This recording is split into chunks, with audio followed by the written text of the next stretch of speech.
बिस्मिल्लाहिर्रहमानिर्रहीम। अस्सलाम वालेकुम स्टूडेंट्स। लेक्चर नंबर 2 में हमने मेन ब्रांचेस डिस्कस किए, जो 9 बायोलॉजी हम डिस्कस कर रहे थे।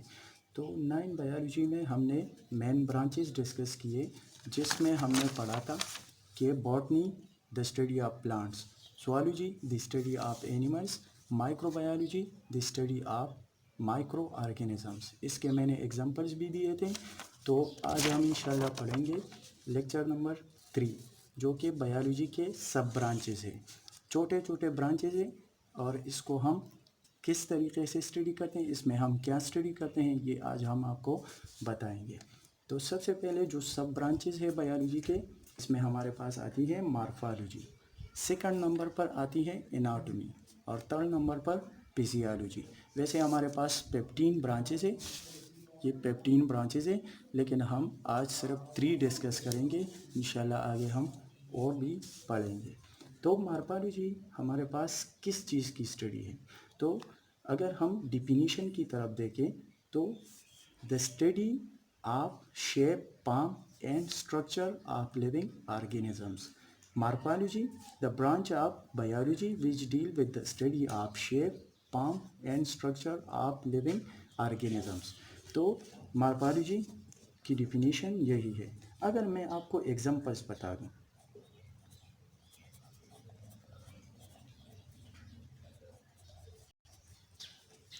जिस तरह हमने पढ़ा कि जब लिविंग ऑर्गेनिज्म की शेप को देखते हैं हम, पाम को देखते हैं कि किस तरह ये बना है, और स्ट्रक्चर को जब हम इसकी स्टडी करते हैं तो इसको मॉर्फोलॉजी कहते हैं। जिस तरह ह्यूमन बींग्स है, इसके डिफरेंट पार्ट्स है, जब हम उसको स्टडी करते हैं इसको हम मॉर्फोलॉजी कहते हैं। स्ट्रक्चर स्टडी करते हैं, पाम स्टडी करते हैं, इसका शेप भी स्टडी करते हैं। तो स्ट्रक्चर के बारे में तो हम जानते हैं कि स्ट्रक्चर लिविंग ऑर्गेनिज्म का किस तरह बना होता है, उसको अगर हम स्टडी करते हैं तो ये भी मॉर्फोलॉजी में आते हैं। लेकिन जब शेप की बात करते हैं हम, शेप, तो शेप होता है 2D, 2 डायमेंशन होता है। 2 डायमेंशन मीन अगर हम ऑर्गेनिज्म को स्टडी करते हैं इस तरह, ठीक है, तो ये 2D है, ठीक है। और जब हम ऑर्गेनिज्म की पाम की बात करते हैं, पाम, तो ये ज़्यादा कम्प्लेक्स है शेप से। अगर मैं आपको बता दूं कि पाम जो है ये 3 डायमेंशन होता है। 3 डायमेंशन किस तरह होता है, अगर मैं आपको बता दूं, यही स्ट्रक्चर है, लेकिन अगर हम इसको 3 साइड से स्टडी करते हैं तो इसको हम कहते हैं कि ये पाम में आता है। तो the study of shape, form and structure of living organism, that is known as a morphology. अब मैंने आपको बताया कि शेप किस तरह हम स्टडी करते हैं, ये 2 डायमेंशन है, और फॉर्म इससे कम्प्लेक्स होता है। इसकी जब हम स्टडी करते हैं तो 3 डायमेंशन स्टडी करते हैं। जिस तरह मैंने आपको बताया, आप स्ट्रक्चर को देखें तो ये 2D आपको नज़र आएगा और ये 3D आपको नज़र आएगा। तो ये मॉर्फोलॉजी था। दूसरा ब्रांच जो हमारे पास आती है उसको हम कहते हैं एनाटॉमी। एनाटॉमी क्या चीज़ है? The branch of biology which deals with the study of internal structure of living organisms. Internal structure किस तरह होती है? जब मैं आपको बता दूं कि हमारी बॉडी में इंटरनली बहुत आर्गन्स है, जिस तरह किडनी है, लेवर है, स्टमक है, और बहुत सारे आर्गन्स है। इसको अगर हम डिस्कस करते हैं तो ये इंटरनल है, इनसाइड द बॉडी है, ठीक है। तो जब हम इंटरनल स्टडी करते हैं तो इसको हम एनाटॉमी में इंक्लूड करते हैं। तो the study of internal structure of living organism, that is known as a anatomy. अगर मैं आपको एग्जांपल्स दूं,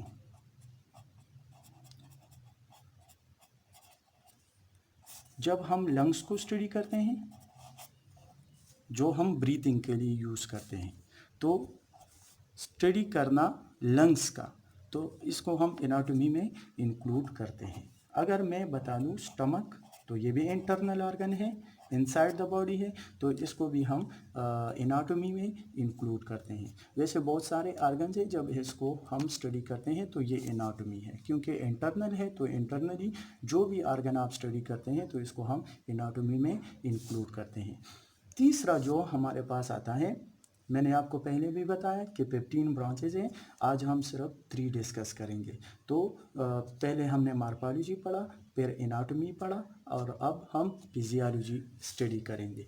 तो फिजियोलॉजी की डिफिनीशन अगर हम देखें, physiology physical structure, physical appearance of any organisms, that is known as the physiology. तो अगर हम definition देखें तो the study of different parts of living organisms and their functions. जब हम डिफरेंट आर्गन्स को डिस्कस करते हैं एक लिविंग बॉडी में, आर्गन्स क्या है मैंने आपको पहले भी बताया कि एक एक्सटर्नल आर्गन होते हैं, एक इंटरनल आर्गन होते हैं, ठीक है। तो जब हम एक्सटर्नल आर्गन्स की बात करते हैं तो आपको बहुत सारे आर्गन नज़र आएंगे, स्किन वगैरह है, जो भी है आपको नज़र आता है। इंटरनल आर्गन में आपको किडनी, लंग्स वगैरह ये नज़र आते हैं। तो इसको हम फिजियोलॉजी कहते हैं। अब अगर मैं आपको बता दूँ एग्जाम्पल्स में, तो जो भी आर्गन्स हैं हमारे बॉडी में, इसको अगर हम स्टडी करते हैं एंड दियर फंक्शन, और इसकी फंक्शन को स्टडी करते हैं,